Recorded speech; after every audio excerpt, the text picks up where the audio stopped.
What's going on, guys? Aljan Stasio here with FlytPath.com. Now here we have the three drones. We have the EVO II right in the middle, EVO I on my right side, and then we have the Mavic 2 Pro.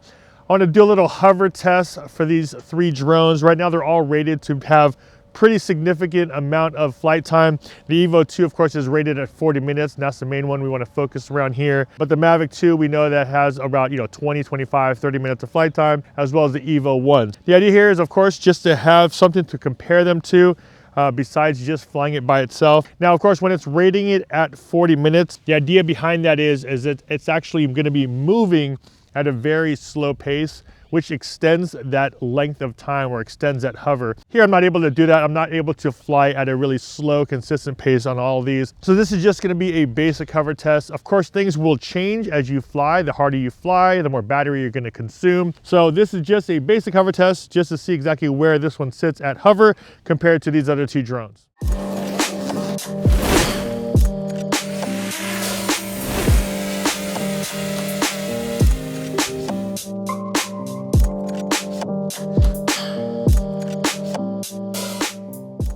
And as far as battery charge cycles, right now the EVO I has 5 battery cycles on it.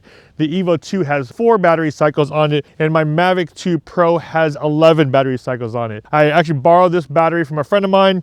Most of my batteries have around 30 to 40 cycles, so this is the one I found that has the least. So this one has 11, 4, and 5. More than likely, once this all gets set up and powered on, we're all gonna start up around that 95, 96% battery life, because once you power it on and get everything warmed up, normally it takes off at 2 to 3 or 4%. All right, for the most part, I'm all set up. I have my camera here that's gonna be recording the actual kind of wide view of the test. And then when we come on this side, we're gonna be documenting all of the information that we get. Of course, doing the battery charges, battery levels, all the way up to each 5-minute increments. I have my stopwatch right here, so I'll be able to time everything and make sure that's all documented in here. Here's all the gear that I brought, of course, all the cases for the drones. And when I say comparable, not necessarily just in specs as far as camera goes, but about size and weight. So I want to be able to compare these three as far as flight time goes. So here we go. Mavic is on, and I will document startup time.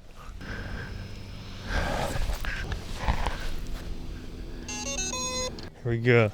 That is connected here, and we are connected there, and we are connected there. Start motor, start motor, start motor. Takeoff is up, and I'm gonna move them over. Okay, auto takeoff. We have all three up. I'll move the EVO just a little bit over.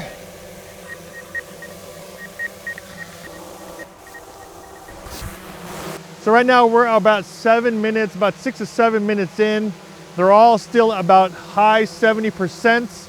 We have the Mavic and then EVO II and then the EVO I right here. There was a little bit of fluctuation in some of the height, so I did make a little bit of adjustment. What I don't want is I don't want one of them higher than the other one, just in case some of that air might be affecting some of the performance on it. So I want them all to be at the same level.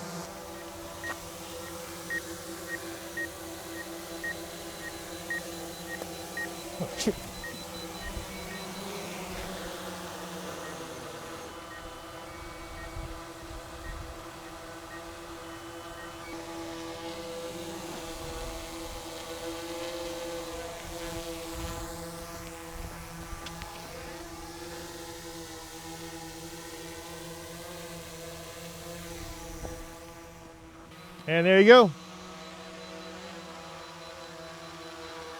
8% auto land.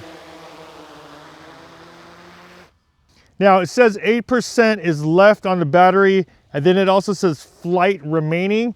It still says 2 minutes and 26 seconds. Now, even with the EVO I, there's 8% battery on it, and it says flight remaining 1 minute 57 seconds left. So even though that it did go into auto land at 8%, there's still of course some life on the battery left. You never want to run your battery down to 0. It's just not safe for the battery. You always want to bring it down. I normally bring my crafts down around 20%, but here they go into auto landing at 8%. I could probably still fight it and try to have it hover for a little bit longer. I didn't want to do that. I wanted to use it the same way you probably would want to use it. You know, if you are going to drain it down, let it go down to about that 8 to 10%, where it's going to automatically do that anyways. So just let you guys know, I'm not fighting it. I'm not going to try to hold it up. It landed at 8%. And it still had about 2.5 minutes left on the battery. So if you were to try to extend that out, you'd probably still be able to squeeze out another minute or two. Now, for you guys, this is just a basic hover test. The more you fly and the more cycles your battery has, the harder you fly. All your times are gonna vary. This is just a very, very basic one, and I wanted to at least have a couple other involved here just so you can get a little baseline of how long it's gonna last against some of the other drones on the market. As always, guys, if you guys got some value from this video, a big like would be much appreciated. I'm gonna be doing some more videos on the EVO II, so make sure you guys are subscribed and also hit that bell to be notified when I post new videos. This is Ultra Anastasio with FlytPath.com. I'll see you guys in the next one. Take care.